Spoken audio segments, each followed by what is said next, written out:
Bismillahirrahmanirrahim. Assalamualaikum warahmatullahi wabarakatuh. Nama saya Muhammad Muhaimin bin Muhammad Razali. Nombor matriks 054786. Pada hari ini saya akan bercakap tentang sejarah Wahabi. Sejarah Wahabi menurut Zamihan Mazzin ialah fahaman atau aliran yang dinamakan Wahabi atau Wahabisme ini disandarkan kepada seorang tokoh yang masyhur, iaitu Syekh Muhammad bin Abdul Wahhab. Selain itu, mereka juga merupakan salah satu fahaman atau aliran yang begitu dominan dalam golongan ulama Al-Haramain. Mereka juga dikuatkan oleh sebuah keluarga diraja Bani Saud yang kini memerintah negara Arab Saudi yang dikenali sebagai dinasti Al-Saud. Sebab itu, perkembangan Wahabi ini merebak dengan pesat disebabkan oleh pengaruh raja. Gelaran untuk Wahabi ini banyak. Antaranya ialah Salafi, Salafiyah, Muwahhidun. Muwahhidun ni bermaksud satu Tuhan. Ittiba' al-sunnah, Ansar al-sunnah, penggerak tajdid, kumpulan islah, protas ni lebih kepada akronim kepada profesional ustaz, dan Muslim progresif. Mereka juga menggunakan gelaran sebagai ahli sunnah wal jamaah al-salafiyah, manakala gelaran untuk ahli tauhid dan asbab al-tariqah gelaran ahli al-tauhid dan asbab al-tariqah al-Muhammadiyah, pendokong jalan Nabi Muhammad sallallahu alaihi wasallam. Lain itu pelopor fahaman Wahabi. Pelopor fahaman Wahabi ialah nama penuh beliau ialah Muhammad bin Abdul Wahhab bin Sulaiman bin Ali bin Muhammad bin Ahmad bin Rashid Al-Tarmimi, yang dilahirkan pada 1115 Hijriah di desa Uyainah dalam sebuah perkampungan kecil di Najd,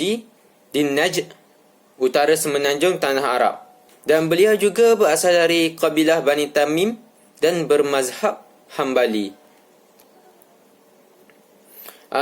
Selain itu, beliau ini merupakan seorang yang suka baca kitab-kitab tafsir, kitab-kitab fiqh dan selainnya. Saya ingin menjelaskan tentang bagaimanakah penyebaran fahaman Wahabi ini berlaku ke seluruh dunia.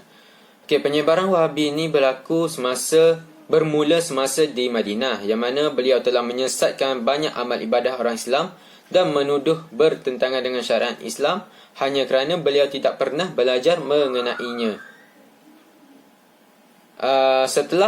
Namun begitu, beliau telah berhijrah ke Basrah dan telah mengeluarkan fatwa yang ganjil serta ekstrim, yang mana telah menyesatkan kebanyakan orang Islam, dan akhirnya beliau telah diusir ke Hassa.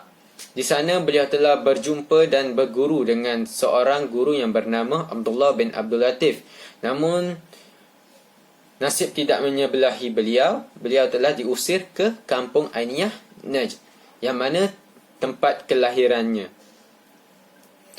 Di situ beliau telah meminta tolong daripada Raja Osman bin Ahmad Ma'mar untuk membantu beliau dalam menyebarkan fahaman Wahabi ini. Namun Raja Osman ini telah mendengar fatwa-fatwa ganjilnya, dan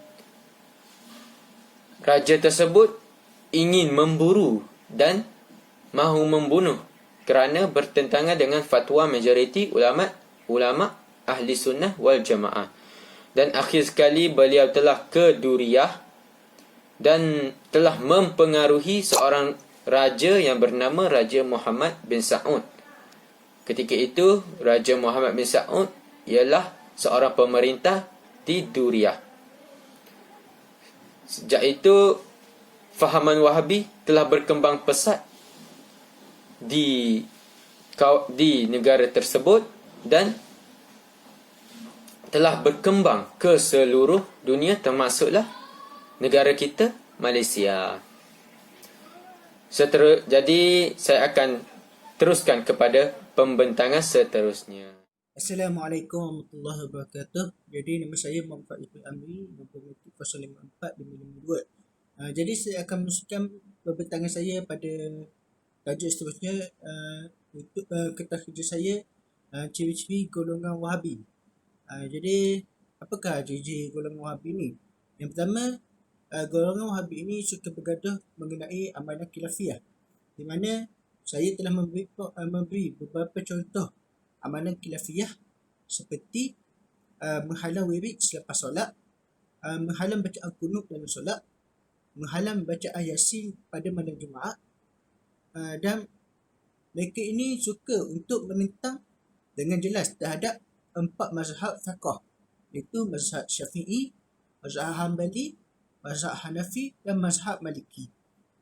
Mereka juga menolak Maulidin Rasul dan mereka menganggap ziarah kubur ini sebagai satu perbuatan syirik dan mereka menghancurkan kubur. Mereka juga menolak tawassul. Jadi seterusnya, mereka juga menganggap diri mereka ini paling betul dalam mazhab fiqh. Maknanya dalam arti kata lain, mereka menganggap mereka je betul dan orang lain ni salah. Dan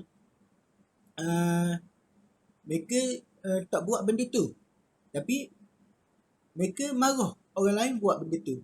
Bagi contoh, bacaan kunut solat seperti yang pertama tadi.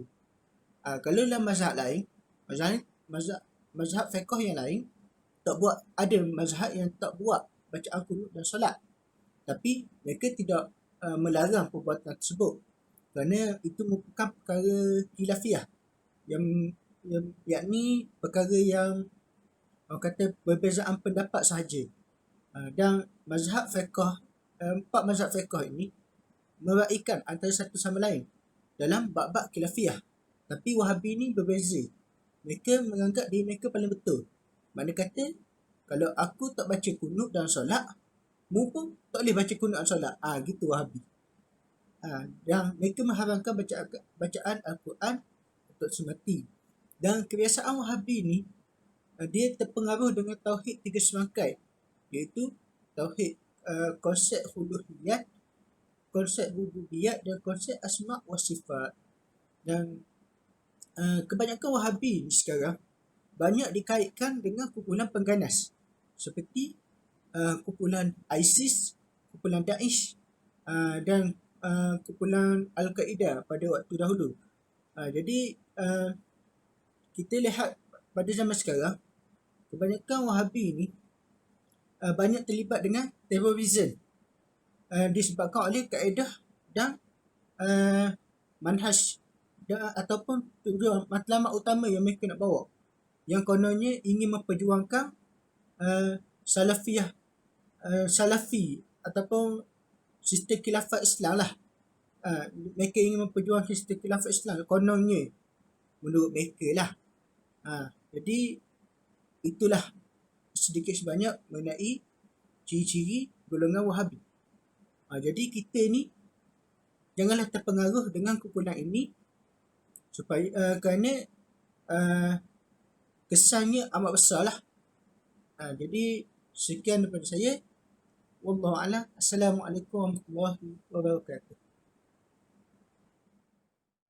Bismillahirrahmanirrahim. Assalamualaikum warahmatullahi wabarakatuh. Nama diberi Muhammad Nazmi bin Muhammad Nur, nombor metrik 04633. Jadi saya akan membentangkan secara ringkas tajuk untuk proposal method saya. Jadi tajuk skop untuk saya iaitu perbandingan Ahli Sunnah wal Jamaah dan Wahabi. Yang pertama, perihal Allah bersemayam, perbandingan antara Ahli Sunnah wal Jamaah dan Wahabi. Perihal Allah bersemayam, golongan Wahabi telah menyamatarafkan Allah Subhanahu Wa Taala dengan makhluk. Mereka mengatakan bahawa Allah duduk di atas kerusi. Ini dapat dibuktikan daripada kitab Fathul Majid karangan Abdul Rahman bin Hassan bin Muhammad bin Abdul Wahab.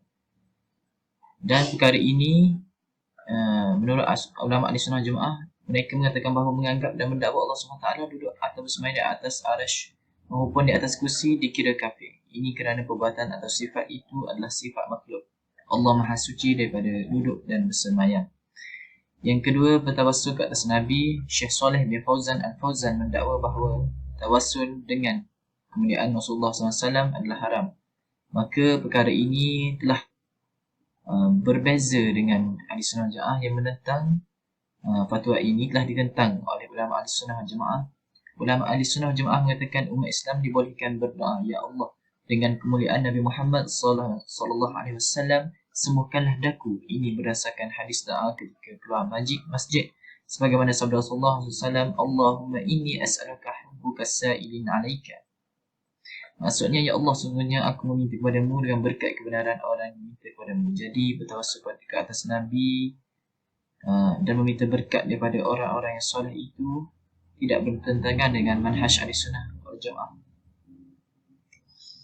Yang ketiga, perihal nisfu Sya'ban. Syekh Saleh bin Fauzan Al-Fauzan menyatakan bahawa hukum mengkhususkan solat dan puasa pada nisfu, iaitu pertengahan bulan Sya'ban, adalah haram. Fatwa ini juga telah ditentang oleh ulama Ahli Sunnah wal Jamaah. Ulama Ahli Sunnah wal Jamaah mengatakan mengkhususkan puasa pada nisfu Sya'ban dan mengerjakan solat pada malamnya ialah harus.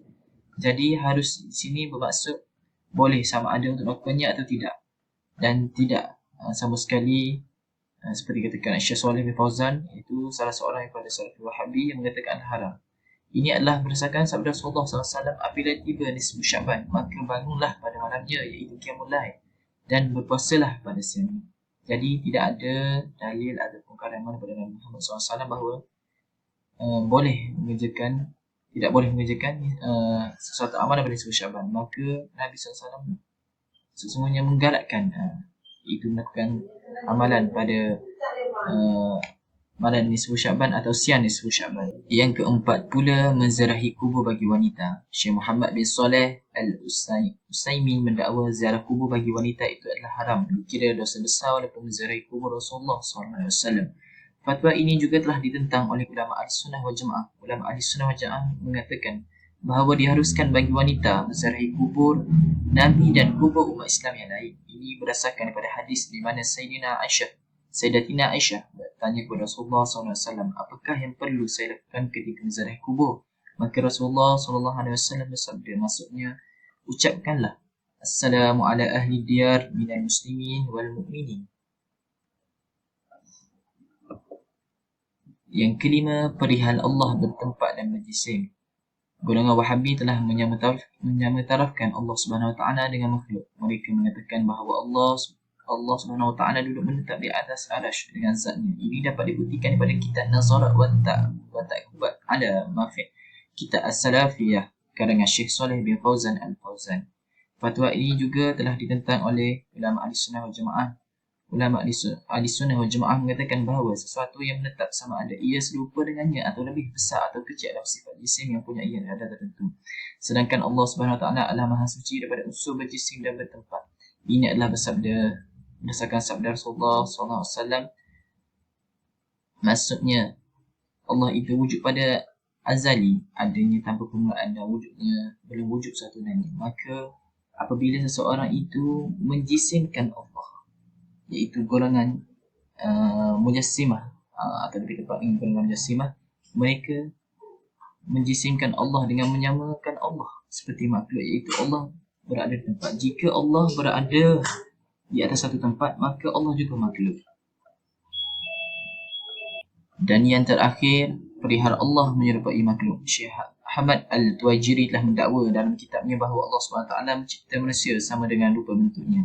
Fatwa ini telah ditentang oleh ulama Ahli Sunnah wal Jamaah. Ulama Ahli Sunnah wal Jamaah mengatakan bahawa Allah tidak menyerupai manusia kerana Dia pencipta segala-galanya, dan pencipta itu tidak menyamai apa yang diciptakan makhluk. Allah bukanlah zat yang bergambar berbentuk dan Dia tidak mempunyai kadar tertentu. Ini adalah berdasarkan firman Allah, maksudnya tiada satu pun yang banding dengan zatnya, sifatnya dan pentadbirannya. Laisa kamitslihi syai'un. Maksudnya Allah tidak akan menyerupai dan tidak menyerupai dengan makhluk. Jika Allah menyerupai makhluk, Allah berkehendak kepada makhluk, dan itu mustahil sama sekali dengan sifat dan zat Allah. Wabillahi taufiq wa hidayah. Wassalamualaikum warahmatullahi wabarakatuh. Assalamualaikum warahmatullahi wabarakatuh. Saya akan menceritakan tajuk proposal yang telah saya pilih untuk terhadap tugasan metodologi ini adalah tajuk bahaya Wahabi terhadap masyarakat. Dan tajuk yang saya pilih ini adalah berdasarkan tajuk besar kumpulan kami, iaitu pengaruh Wahabi terhadap akidah. Bahaya Wahabi terhadap masyarakat. Baiklah, banyak kesan buruk dan berbahaya terhadap fahaman Wahabi ini sekiranya ianya berlegar-legar di kalangan masyarakat, dan salah satunya adalah boleh menjurus kepada perpecahan yang lebih besar dalam kalangan umat Islam. Selain itu, segala adat dan amalan kebiasaan masyarakat akan sentiasa dipertikaikan. Dan antara kesan-kesan buruk yang lain adalah berkemungkinan besar boleh berlaku rusuhan dan demonstrasi sekiranya golongan Wahabi ini mendapat kuasa dan tempat dalam kerajaan, sehingga boleh mencetuskan huru-hara. Selain itu juga, ianya boleh merosakkan sistem beragama yang telah tersedia ada di kalangan masyarakat kita, yang sekiranya mereka juga mendapat tempat di dalam politik, akan berlaku ketidakstabilan politik sekiranya mereka memerintah, sehingga boleh memberi kesan kepada ekonomi dan jurang ekonomi dan kepentingan masyarakat. Selain itu adalah pemikiran masyarakat akan menjadi ekstrim dan kurang toleransi kerana sering bertelagah. Masyarakat juga akan sentiasa tertumpu kepada masalah-masalah kecil ataupun masalah-masalah khilafiah, sehingga melupakan hal-hal penting yang lain yang boleh memajukan diri mereka kerana asyik bertengkar dan saling salah menyalahkan. Pemikiran masyarakat juga tidak akan berkembang kerana sentiasa akan tercatuk kepada skop-skop kecil itu ataupun digelarkan sebagai jumud. Dan kesan-kesan bahaya yang besar yang boleh kita lihat sekiranya Wahabi ini berlaku dalam kalangan masyarakat adalah mereka, iaitu masyarakat akan mudah terjerumus dalam militan ekstremis seperti Daesh. Dan masyarakat juga akan sentiasa keliru dalam agama hingga boleh menyebabkan mereka hilang minat terhadap agama. Masyarakat juga akan takut untuk melakukan ibadah kerana akan dilabelkan ahli bid'ah kerana masyarakat tidak mengetahui mana satu yang betul untuk diikuti kerana sering dilabelkan sebagai ahli bid'ah. Dan akhir sekali, masyarakat akan mudah ditindas oleh agama lain kerana masyarakat Islam ini merupakan sekiranya kita bersatu, kita akan kuat, dan sekiranya kita tidak bersatu, kita akan mudah dikalahkan. Itu saja dari saya. Assalamualaikum. Bismillahirrahmanirrahim. Assalamualaikum warahmatullahi wabarakatuh. Nama saya Muhammad Faid Ilman bin Sukri, nombor metrik 056642. Baiklah, sekarang saya pula akan membentangkan tajuk saya, iaitu kaedah untuk perangi Wahabi.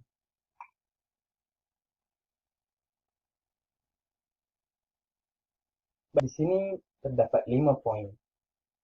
Yang pertama adalah memperlengkapkan diri dengan ajaran Islam yang sebenar.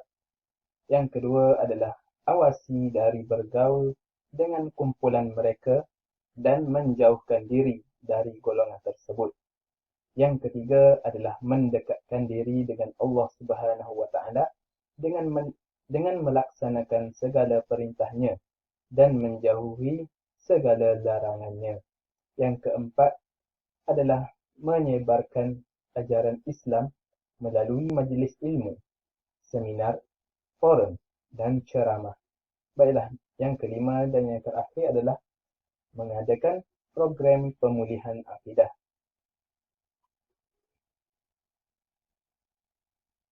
Baiklah, seterusnya saya akan menerangkan serba sedikit poin tadi. Baiklah, yang pertama adalah meningkatkan kefahaman terhadap ajaran Islam, yakni tidak kira sama ada ajaran sesat berbentuk amalan maupun pemikiran.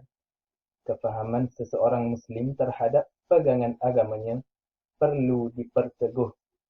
Soal akidah khususnya perlu dipelajari di samping disiplin ilmu yang lain juga perlu diperkemas. Di sinilah masjid dan surau khususnya yang lebih dekat dengan masyarakat memainkan peranannya secara berkesan. Kuliah-kuliah pengajian dengan topik-topik pengajian yang menarik, di samping tenaga pengajar yang berupaya menarik minat mengaji di kalangan masyarakat perlu diperhebatkan. Baiklah, poin yang seterusnya adalah membaiki sistem penguatkuasaan.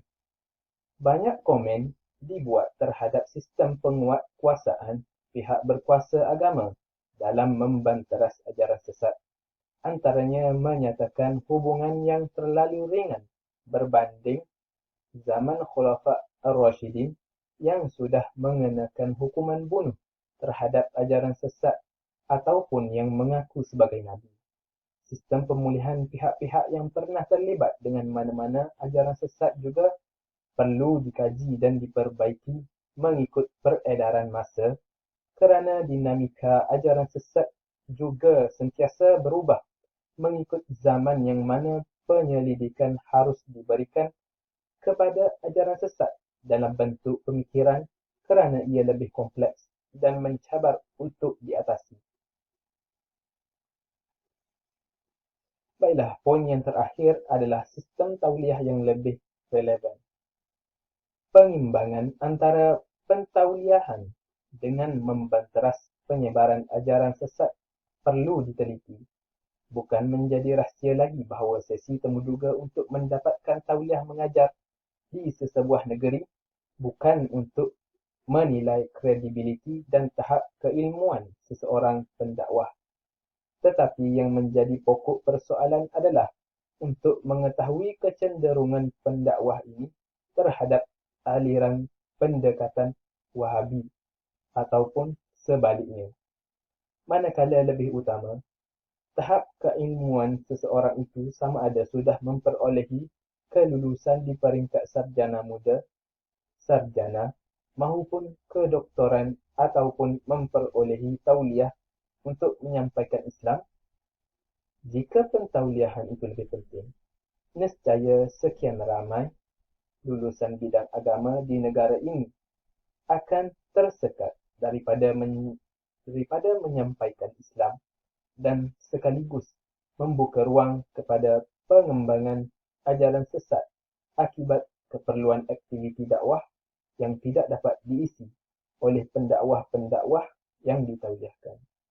Sekian sahaja daripada saya. Wabillahi taufiq wal hidayah. Wassalamualaikum warahmatullahi wabarakatuh.